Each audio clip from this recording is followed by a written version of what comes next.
Hey guys, good morning. कैसे हो आप सब? स्वागत है आप सभी का हमारे यूट्यूब चैनल के नए वीडियो में एंड नए ब्लॉग में। और ब्लॉग शुरू होता है चाय के साथ और हस्बैंड जी को मैं नाश्ता और यूवी को दे के फिर इसके बाद मैं जाऊंगी मार्केट में, थोड़ा सा काम है।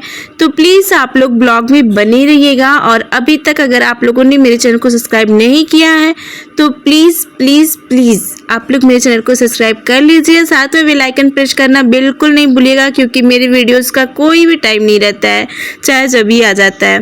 तो बस हम निकल पड़े हैं चाय नाश्ता देने के बाद। और बैंक में थोड़ा सा काम था, हस्बैंड जी की तबीयत सही नहीं थी तो उन्होंने बोला कि तुम कर लेना, और मुझे सब्जी वगैरह भी लेना था। तो बस हम निकल गए। पहले हम बैंक जाएंगे, फिर इसके बाद हम सब्जी वगैरह लेंगे, क्योंकि सब्जी लेके बैंक में नहीं जा सकते ना तो इसलिए पहले हम बैंक में जाएंगे।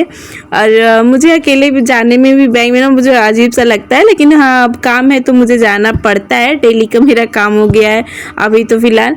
तो बस बैंक में सारा काम करने के बाद हम निकल पड़े हैं। और अभी सुबह का टाइम था ना, ज़्यादा भीड़ नहीं था, एकदम खाली खाली सा था, क्योंकि आज सैटरडे भी है तो भीड़ रहना चाहिए। लेकिन तुरंत जैसे खुला वैसे ही हम पहुँच गए, हमारे घर के पास में ही है। तो बस हम आ गए थे बैंक में, थोड़ा सा क्लिप ले लिए थे आप लोगों के साथ शेयर करने के लिए। और फिर मैंने ली सब्जी लेने के बाद हम घर पे पहुँचे। और आज मेरी समझ में नहीं आ रहा था मैं क्या बनाऊं, और हस्बैंड जी बोले थे कि आज बथुआ का पराठा और कद्दू की सब्ज़ी बनाना। तो बस मैं कद्दू लाई थी और बथुआ लाई थी। तो मैं सोची कि आज घर ही पे रहेंगे तो पहले मैं बथुआ और कद्दू की सब्ज़ी बना दूंगी, फिर इसके बाद देखेंगे क्या बनाते हैं। तो इधर सारी सब्जियां लेके आए और बनाए हम कद्दू और बथुआ का पराठा। ठीक है, तो हस्बैंड जी का आज सोचे भी कि आज आराम करेंगे। वैसे तो उनको आराम करने का टाइम नहीं मिलता है, क्योंकि रात में 11-12 बजे आते हैं, सुबह में 5-6 बजे निकल जाते हैं, उनको बिल्कुल भी टाइम नहीं मिलता है।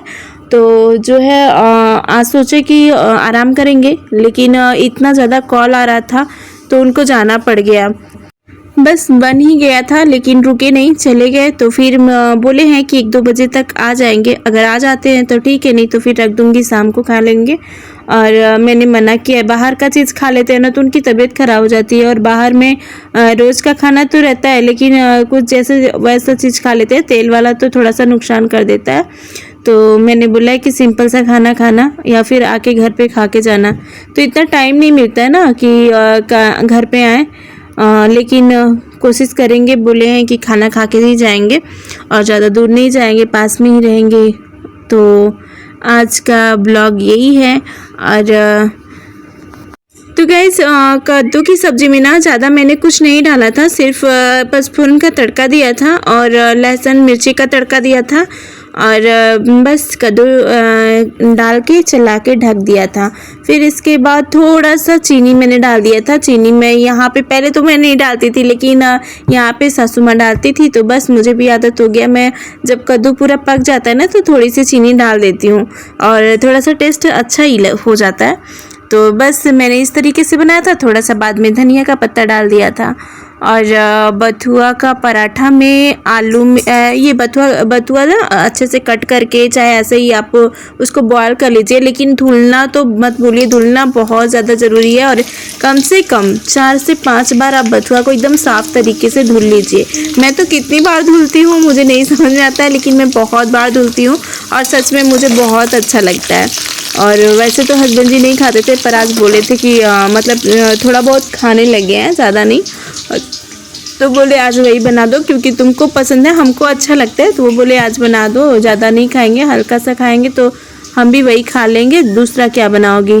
लेकिन उनको जाना पड़ गया तो मैंने ज़्यादा कुछ उसमें भी नहीं डाला था। बथुआ को मैंने बॉयल कर लिया और फिर इसके बाद जो है आटा में डाल के उसमें सारे मसाले मैंने डाल दिए जो कि हम यूज़ करते हैं। लाल मिर्च पाउडर भी डाल दिए थे, नमक भी हल्का सा डाल दिए थे, सारी चीज़ें डाल के अच्छे से गूँथ लिए और फिर रोटी की तरह बना लिए। और हम रिफाइंड यूज़ नहीं करते हैं किसी भी चीज़ में।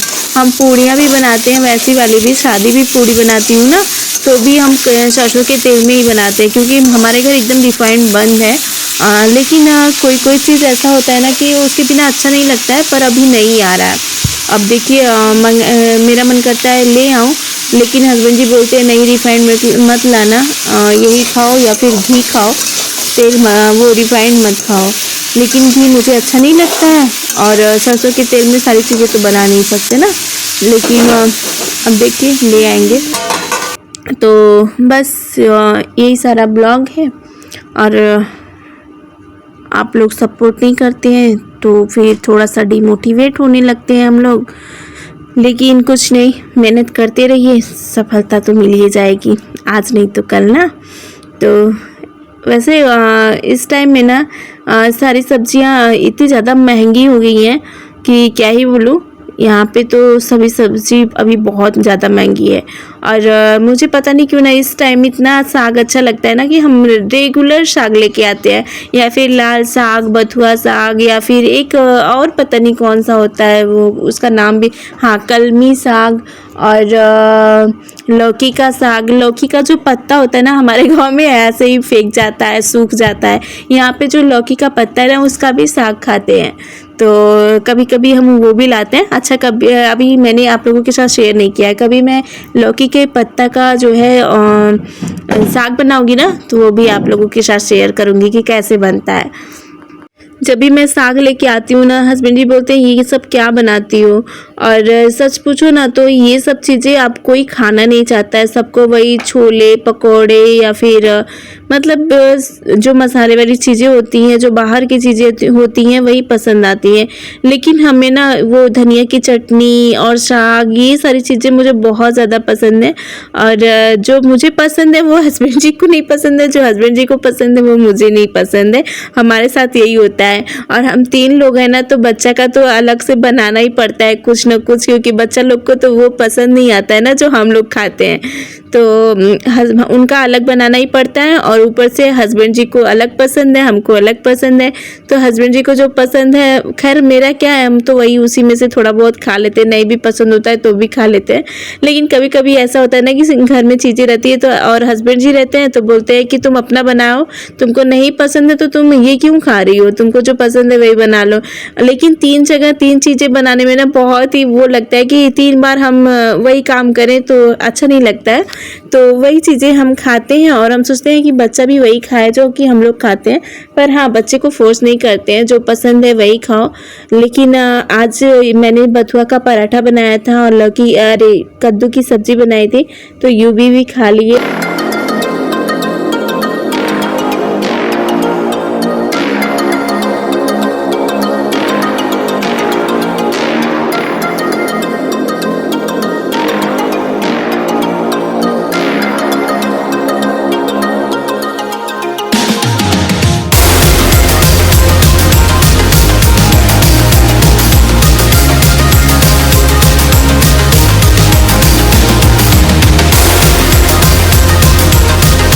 और हाँ, एक बात और, ये बथुआ का पराठा बनाते समय ना इसमें पानी एकदम से यूज मत करिएगा।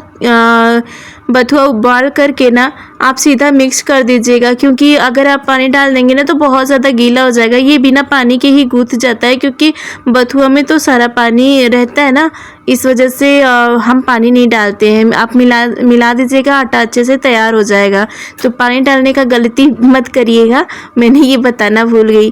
तो चलिए हम चलते हैं ना, अब थोड़ा सा कपड़ा है उसको धुल लेते हैं, क्योंकि सुबह में बैंक में जाना था और पानी भी नहीं आ रहा था, तो इस वजह से रह गया है कपड़ा। तो चलते हैं कपड़ा धुल लेते हैं, बाकी का सारा काम हो गया है। तो मिलते हैं नेक्स्ट वीडियो में एक अच्छे से वीडियो के साथ में। तो ये छोटा सा ब्लॉग आप लोगों को पसंद आया हो ना तो प्लीज़ वीडियो को लाइक शेयर कमेंट करिएगा, और चैनल पर नए होंगे ना तो चैनल को सब्सक्राइब करिएगा। और तो चलिए मिलते हैं, बाय बाय, टेक केयर।